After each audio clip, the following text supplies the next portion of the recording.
Crystal Allen and her firm, K. Allen Consulting, is on the verge of earning $500,000 in revenue this year. But how did this little black girl from Selma, Alabama, go from teaching children in the classroom to running an international education and management consulting firm, serving clients like Amazon and Apple? We'll find out right now on The Blueprint.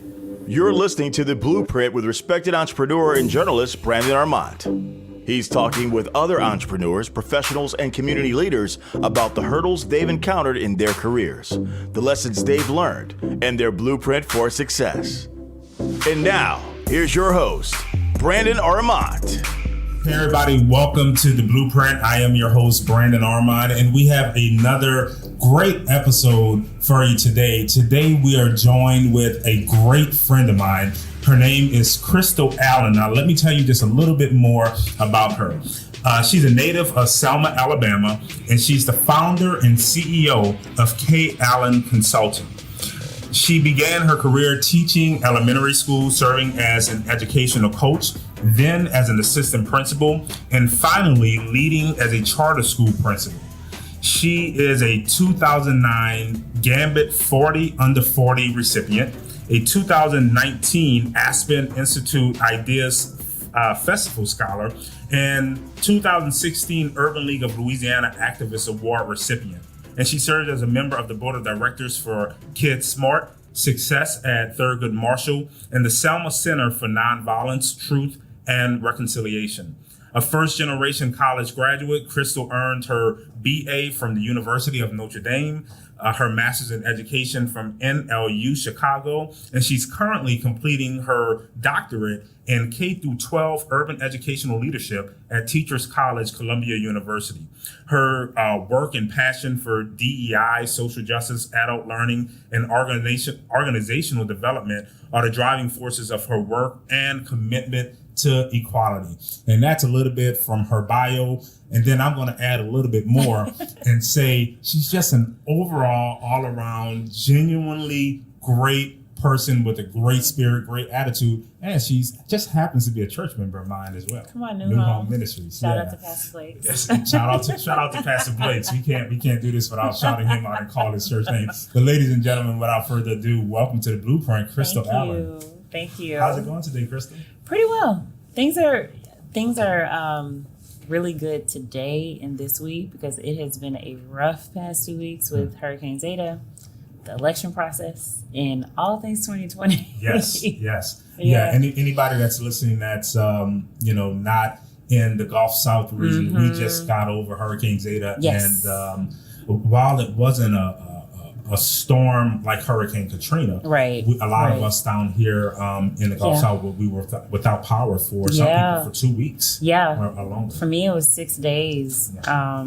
But it definitely makes you grateful all over again for power and just the things that we utilize every day that we're less mindful of the importance of in the moment. And then the elections are finally over. Well, kind of, sort of. But for the most part, we do have a president-elect. We do, who is a sorority member of Alpha Kappa. I was going to say, and a vice president-elect who is a soror of yours. I mean, listen, if people didn't know after this election across the country about the Divine Nine, I think they know right? right? Everything. They didn't know who AKAs were. They know now. They know pink and green is like all over because of Vice President-elect Kamala Harris, and you are an AKA. I mean, how are you feeling about that?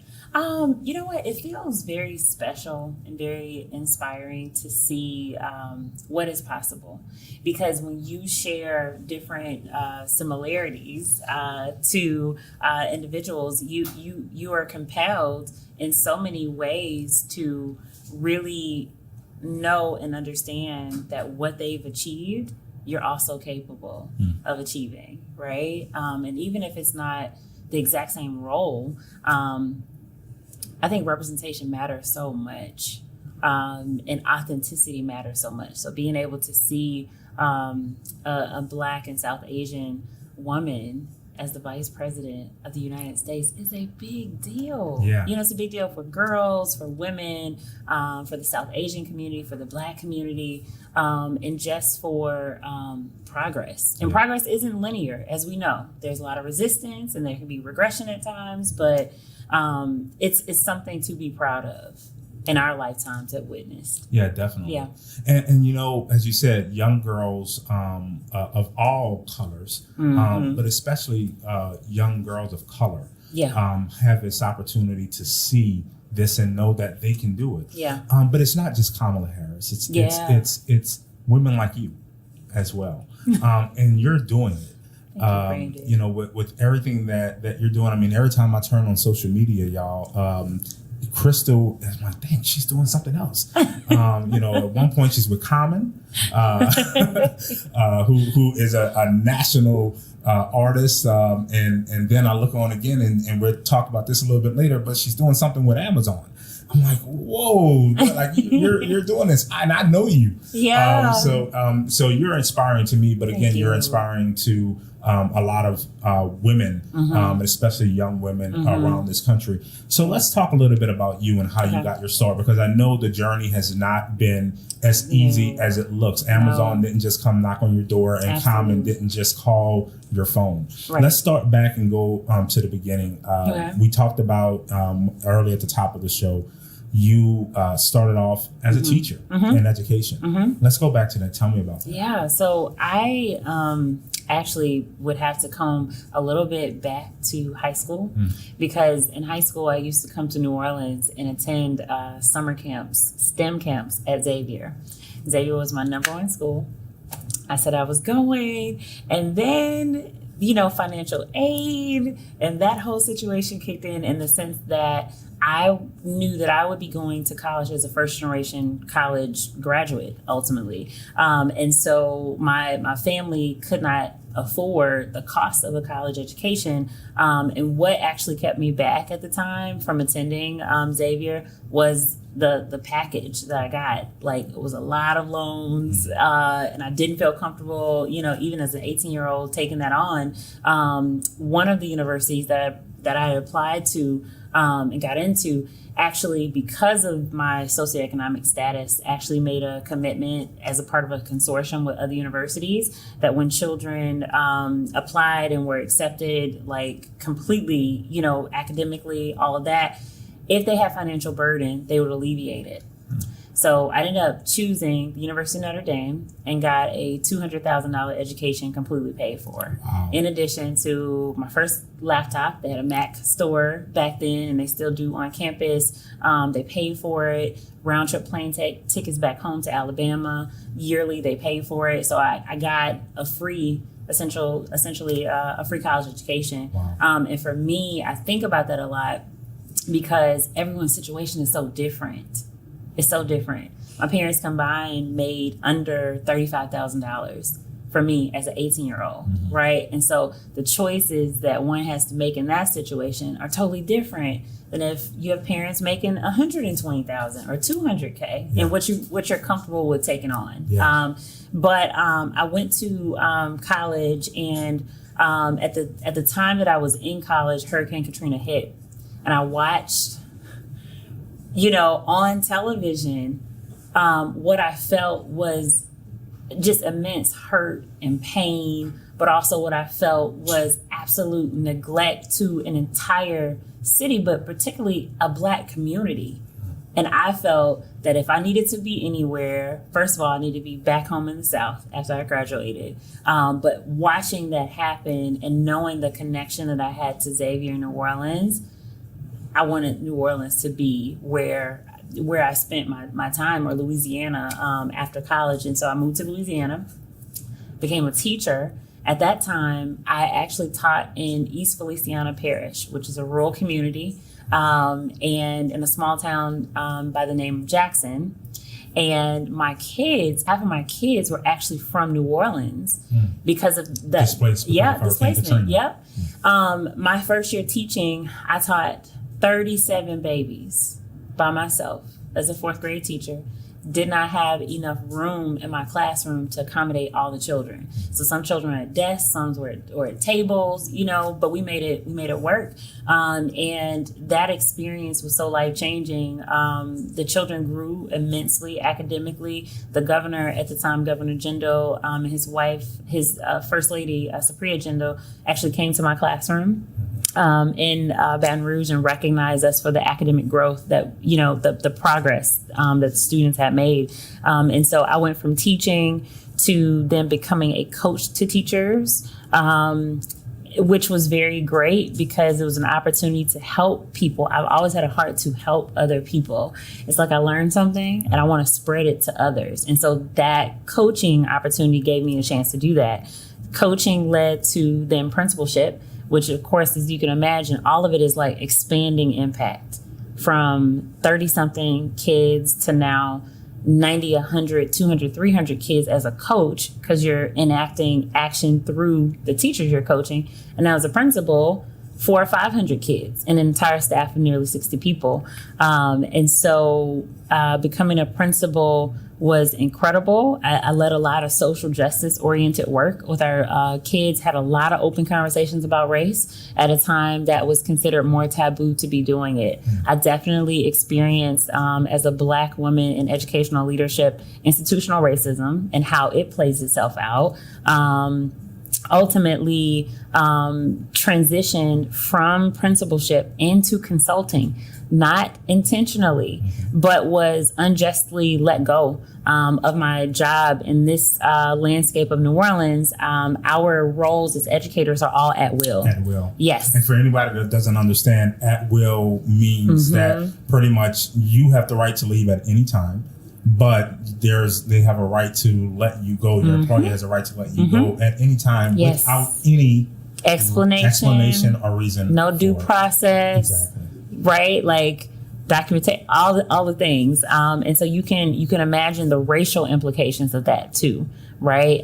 For me, that looked like championing a lot of work and being a leader who knew like who I was as a Black woman and why I'm doing this work for Black children, knew what it meant to serve a low income community because I came from a low income community. And so the idea of honestly having white educational leaders tell me as a Black woman that I'm not fit to lead Black children was like mind blowing, but it was also a traumatizing event for me. I think you and I even spoke, during that time period. And I'm like, oh my gosh, like, what is this? As a person of faith, I also knew at the same time that for me, I feel like God doesn't allow anything to happen without reason and purpose. And he sees what we can't see.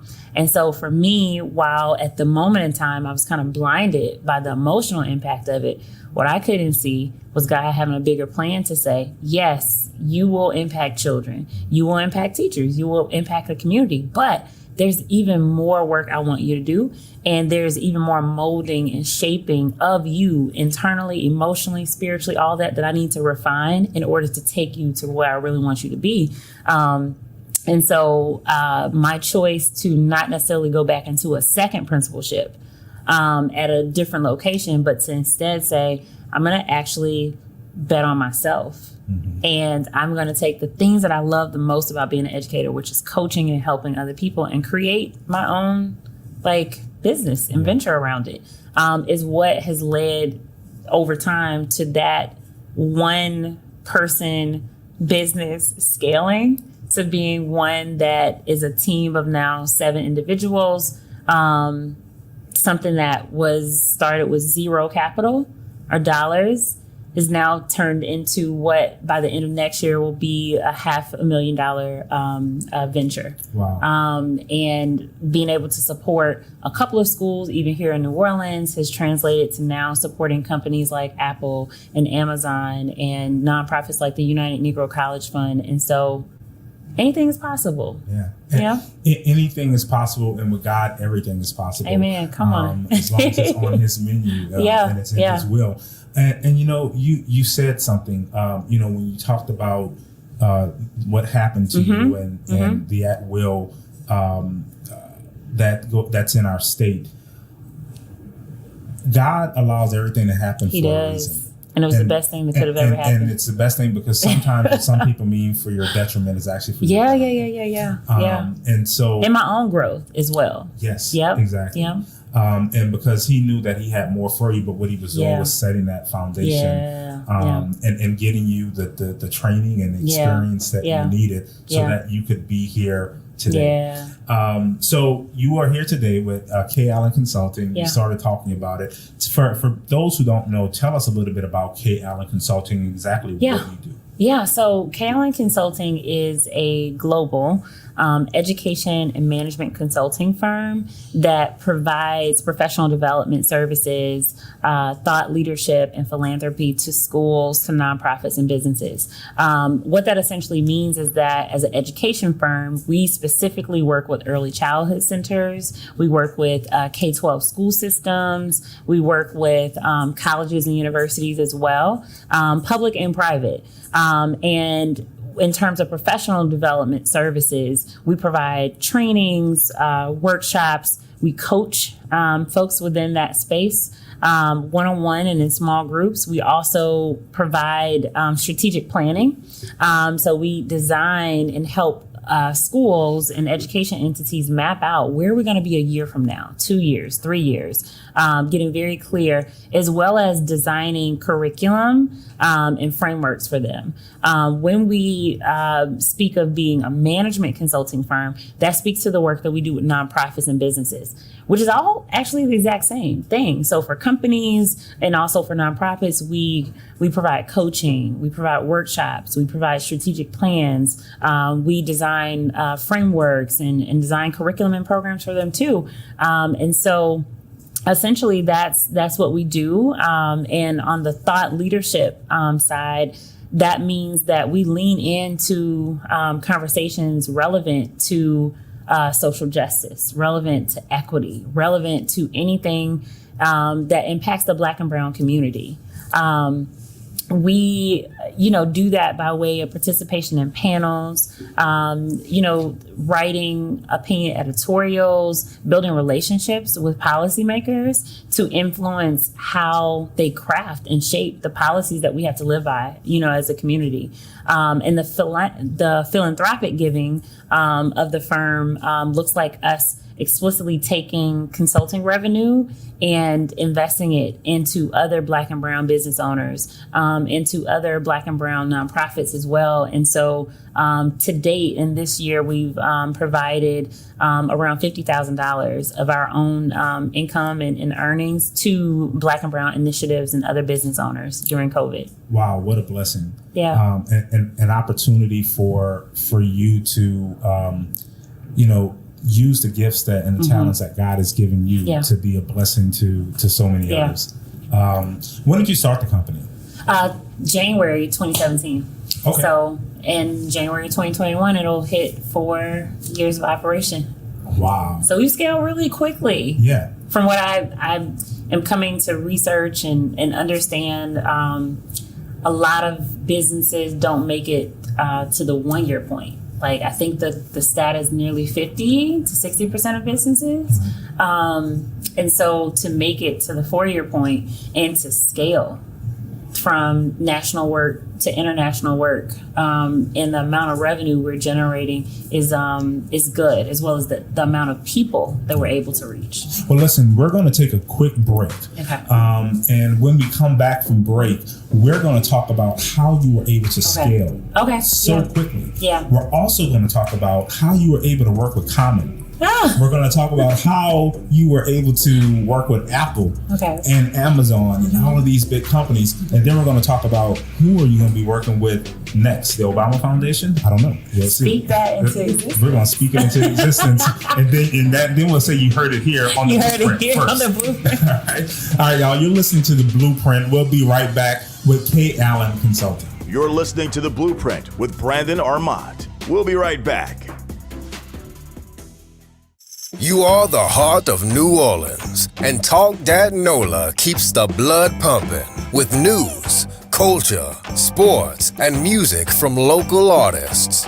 One thing you know for sure is that you can always count on us for accurate news and information that informs and entertains. You're the heart of New Orleans, and at WTDN, Talk That NOLA, we keep the blood pumping.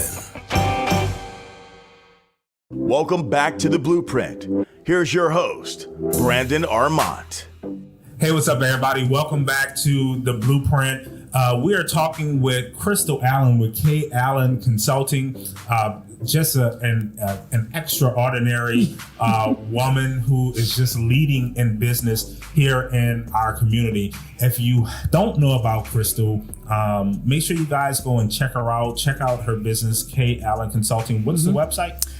It's www.kallenconsulting.org, and we're also on Instagram at k.allen.consulting. See, you got to be on Instagram. You got to be on social media now. You can't just have a website. and listen, Crystal and I come from. We're not of Generation Z. We're millennials, and I could tell because you still said www. I know. Said the website, and I do too, because you couldn't type in a website without saying putting www first. You don't have to say that anymore. It's okay. I still say it. But let's get back. So bad. Hey, listen, I was telling somebody the other day, for a good while, I still typed in thefacebook.com. Oh, really? Remember, it used to be the Facebook, and the website was the Facebook. I remember. And I kept typing it in until they, I guess, got rid of that domain. So I was like, I can't do that anymore. That's so funny. But let's get back into Crystal Allen, now K. Allen Consulting. Let's talk about some of the hurdles and struggles that you've had to go through to get to where you are today. As you said, you guys have grown quickly in a very short amount of time. Yeah. And a lot of businesses, they don't do that. They can't do that. Yeah. How has K. Allen Consulting been able to do so? Yeah. I think one part is relentless pursuit of results, of work, of growth. I think to be an entrepreneur is to be a fighter. I think and let me clarify, I think to be a successful entrepreneur means that you also are inevitably a fighter, that you embody perseverance, that you have this ability to not get shut down or bogged down with rejection or with a no, because it will come along the journey. You'll have folks who opt to not work with you. You'll have consultation meetings that don't necessarily translate into a contract. You will have people who don't support you that you think should support you.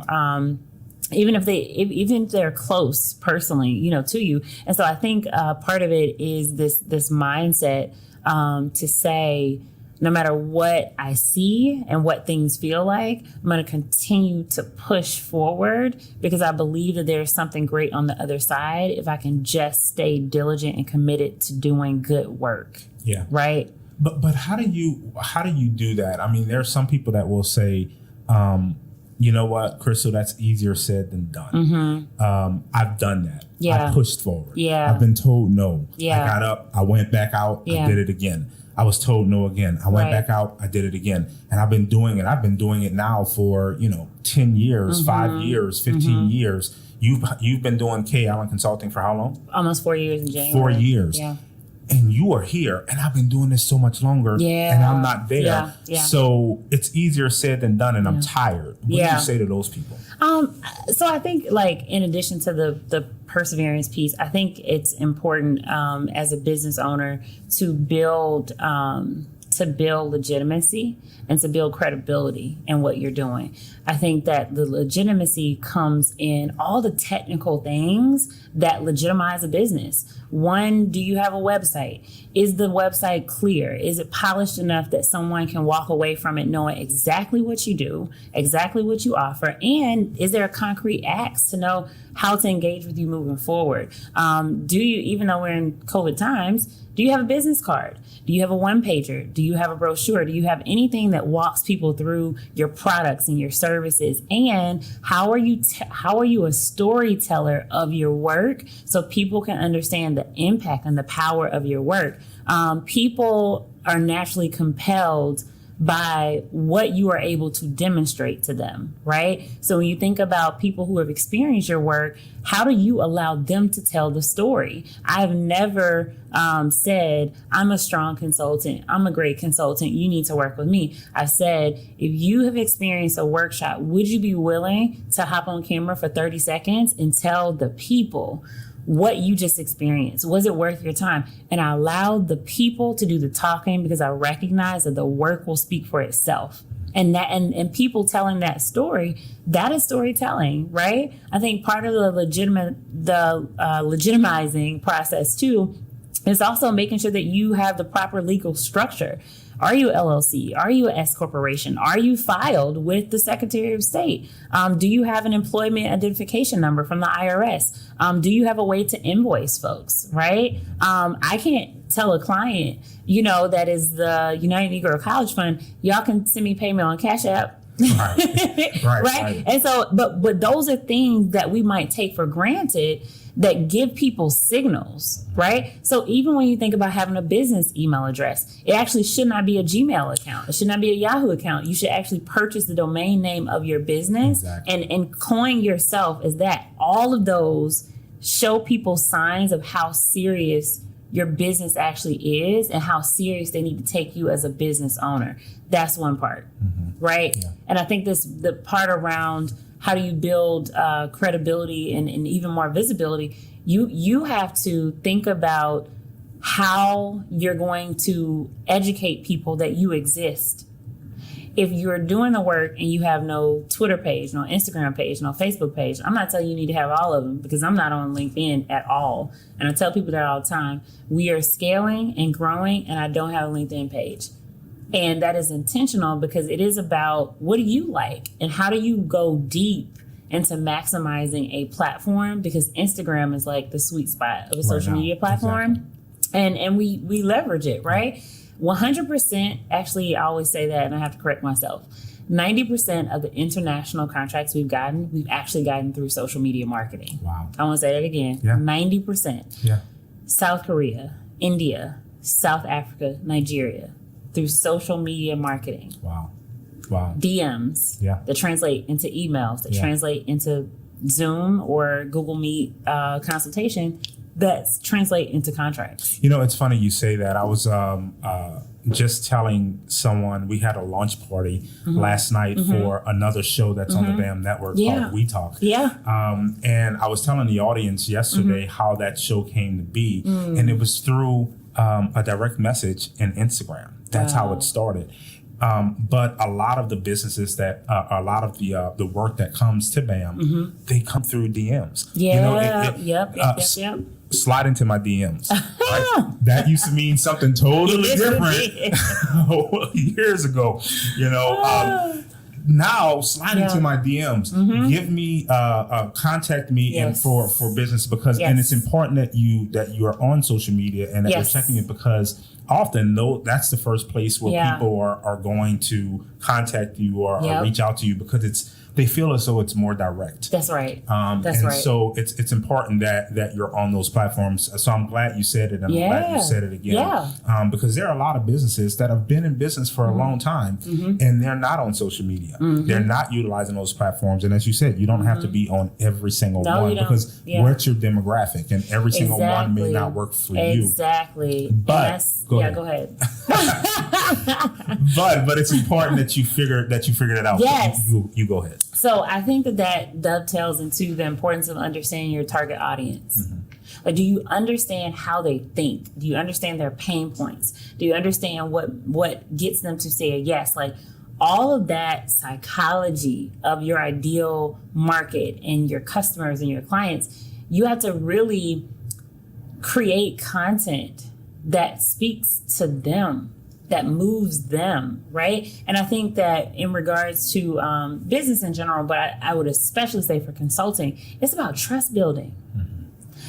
I am literally listening to what you're saying to figure out how I can help you and be of service to you.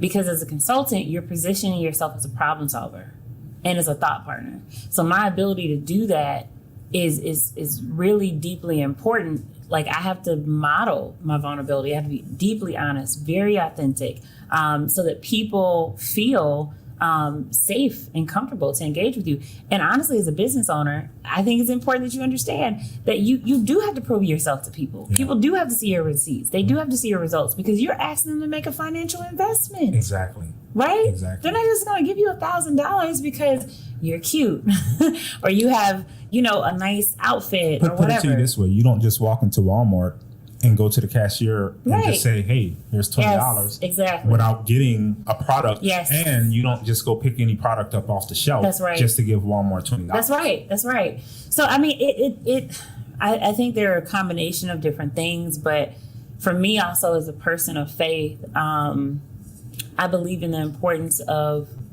listening intently to what I feel God is calling me to do, and being led by what I feel is the Spirit of God and what I'm doing, and trusting the process. Even if I don't know every step of the plan, I trust what I heard, and I trust the fact that if I stay obedient and diligent at what I know I've been instructed to do, it's going to yield fruit. So you just led us into the next transition. When you talk about listening to God, trusting the process, and developing that plan that He gives you, whether you're a Christian or not, both of us, we are Christians. But regardless, you have to have a plan. You do. You have to think about what that plan is. Meditate, pray, whatever it is that you do, and go into that place to get to that plan. Yeah. What do you do to get there? That's a great question. There are a couple of things I do. I'm very close to my family. My grandmother is over 80 years old. She is in Selma, Alabama. She is my role model in so many ways. I'll often tell people that if I could be half the woman that she is to the community, I've done something special in my lifetime, And I think about her house, and in particular her porch, as a sanctuary for me. Every time I go home and she's like deep in the woods in the country, it's a place that I go at certain points in the year to just think and reflect and be still. And I think the ability to be very honest about what are your shortcomings, right? Like, I am regularly having conversations with myself to say, Crystal, you messed that up, or you dropped that ball. Right? And now how do you pivot and adjust? And also own your errors, own your mistakes. But also reflect on my blessings and the good things that have come, and for where I want to go, reflect upon what I'm going to need to do to get there. And I think some of that reflection leads you to recognize that, like, there's some habits you have to shed. There's some people that you gotta love from a distance, but there's just a lot of work, right, that's involved. I think something I also do is pray and seek spiritual direction. I've definitely had conversations with our Pastor Blake's at times. And I would also say that I commit to doing whatever it takes in terms of the work. There are times that I am here. Like Monday morning, I was here at 7 a.m. For a meeting that started at 7:30 with Apple. And I left at 9 p.m. That's not every single day, right? But I think that with entrepreneurship, sometimes people can be fascinated and infatuated with the dream of the image, right? But not really understanding what does the process look like, right? Because that post, what you don't see with the post, is a 7 a.m. to 9 p.m. workday. Yeah. Right? Yeah. Yeah. And so I think it's so important to be willing to do the work. You have to be a special kind of person, a special kind of crazy in some cases, to be an entrepreneur. And if you're not willing to do the work, and that's fine. Yeah. Some people just, if you want a 9 to 5, you want to come in at 9 and you want to get off at 5, then you should not look to do entrepreneur to be an entrepreneur. I agree. Because you're not going to be successful that way. Definitely not in the beginning of the journey. Not in the beginning. I completely agree. You definitely won't be. For the sake of time, because you and I can talk all day forever. and we can get into it, but this is a show, and so we do have time constraints. Let's hop into, I know a lot of people are curious real quickly about how you got to work with Common, how you got to work with Amazon, and you have a partnership with Apple, National Urban League, all of these big names in just 4 years of being in operation. How did that happen for you? I think the very things I spoke about earlier were the things that allowed those things to transpire. One is being noticed, like getting noticed. And I think that getting noticed is about having a foundation of doing really strong work, right? And being intentional about what you say and where you say it and how you leave a lasting impact on a space. So when I think about panels that I speak on, for instance, I'm very mindful of how's the information coming out of my mouth uniquely different in any way than my peers. Like, how is it telling a compelling story? How am I giving facts and evidence to back up what I'm thinking so it doesn't just come across as an opinion? How do you stand out and be different as well? Is that what you're saying? Yeah. Absolutely. Yeah. Because I think you have to constantly understand that to capture someone's attention, you have to do something that is worthy of capturing their attention. So I study spaces. If I'm going into a space and I recognize it's very, conversational and what people are talking about is very based on stories and like anecdotes, I might also tell a story or anecdote, but I'm also going to bring factual and evidence-based information in there to say, yes, I know of a child, and this is what happened with a child, but 3 in 5 Black boys in the city of New Orleans experience post-traumatic stress. That stands out to a listener, and somebody's going to write that down. And while they're writing it down, they're also writing down my name or the contact information that I've left in that space, right? So part of it, I think, is about how we own our own narratives, right? And how do we exude what I would describe as executive presence in any space that we're in? It's not about how much you say and how much you're talking, but it's about the fact that when you are given the mic, what are you saying? But let me ask you this.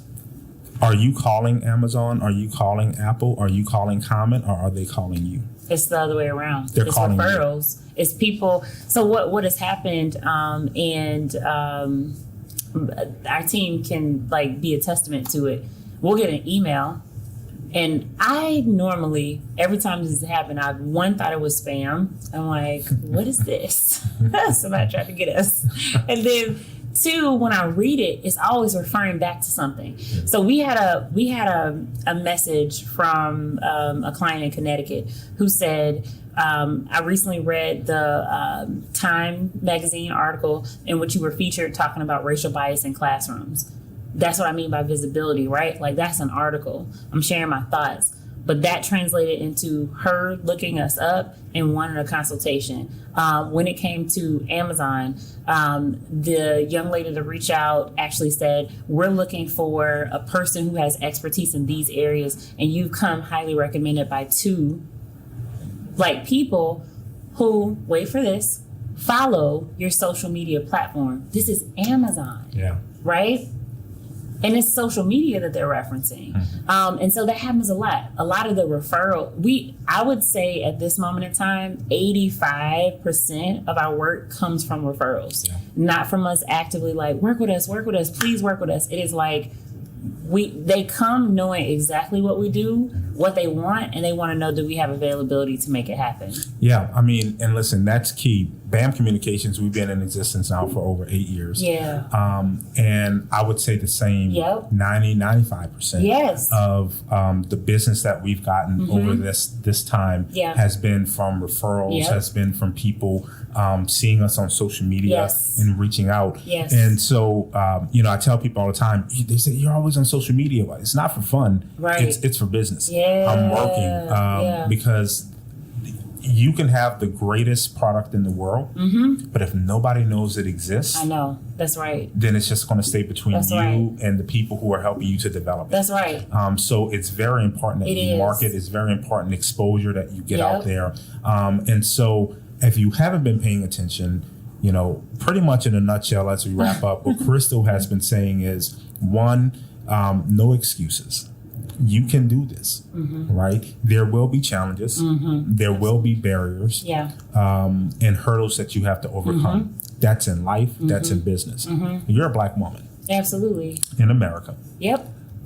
with a business, K. Allen Consulting, that's been in operations for 4 years now. And your success is continuing to blow and blossom, but you've achieved more than some people who've been in business much longer. And one of the reasons is because of your perseverance, Yeah. but also because of you understanding the exposure that's needed. So Yeah. what I'm saying is the question that I asked earlier for Yeah. people who are saying, you know what, but I'm tired, Yeah. I'm weary, I've been doing this and it's just not working. Yeah. Well, then go back and look at your game plan. Go Yeah. back and look at some of the things that we talked about Yeah. today and say, okay, do I need to restructure anything? Do I need to look and see what we're doing or what we're not doing? And go back, because it can happen, Yeah. right? We just have to look to figure out how to make it happen. And if you Yep. and if you can't figure it out after that, I'm going to give you a plug. Call K. Allen Consulting, because she And can we will help help you. Do you. that. We help people launch their businesses. Slide into her Yes, DMs. slide in our DMs. And your why is important too, Brandon. That would be my closing words. I think that when people say like, I'm tired, I pull from my lived experience, and I believe that there is nothing I'm going to face that is harder than what I've faced before, because I've gone through a lot. I've lost family members. This is even prior to COVID. I lost my grandmother, grandfather, and a first cousin, like within a 3-month span in 2010. I have lived like with light shut off. I have gotten gifts as a child from the Army. I have witnessed violence. I've gone through a lot in my lifetime. And it's crazy because people see something on the outside and they don't know all the story, like behind it. And yet my story is what makes me get up and still fight. Because I'm just like, if I can go through that, inclusive of the traumatic event we talked about, if I can lose my job and have $0 to my name and build, I can certainly experience this now, right? And so I think there's something to be said about adversity and challenge and how you use it to channel your way forward. Yeah. Listen, y'all, Crystal Allen, K. Allen Consulting. Make sure you guys check them out. Tell us the website again. KAllenConsulting.org. KAllenConsulting.org. What's the social media? Instagram is at k.allen.consulting, and we're on Twitter at k_allen_consult. Make sure you guys look them up. Please follow us, y'all. And follow them, and also make sure you follow BAM Network as well. Yeah, right? This is the real plug. BAMMNETWORK. And make sure you follow me on social media as well. Yes. I'm Brandon Armand. Listen, Crystal, it's the Brandon. Thank you. You know what? I might go change You're it to amazing, the Brandon Armand. I appreciate that. I appreciate that. But listen, it's been great talking to you. This has been a long time coming. Yes. And I've been trying to work with Crystal for a while, doing some shows and podcasts. And we've been talking for a we've while. been talking for a while, and eventually it's going to happen. So we're going to make that happen. So when you hit her up in the DMs and you go to social media, tell her she needs her own show as well, and then we'll make that happen for her. Crystal, thank you so much for your time. I appreciate you. Thank you to everyone on the BAM team who works to make the blueprint happen. Yes. Make sure you guys continue to tune in and listen to other episodes of the blueprint, and listen to other episodes on the BAM network with our family of podcasts and our family of shows. I'm Brandon Armand. You've been listening and watching The Blueprint. We'll see you next time. This has been a BAM Network production, produced by BAM Communications. For other BAM Network shows, visit www.bamcommunications.com.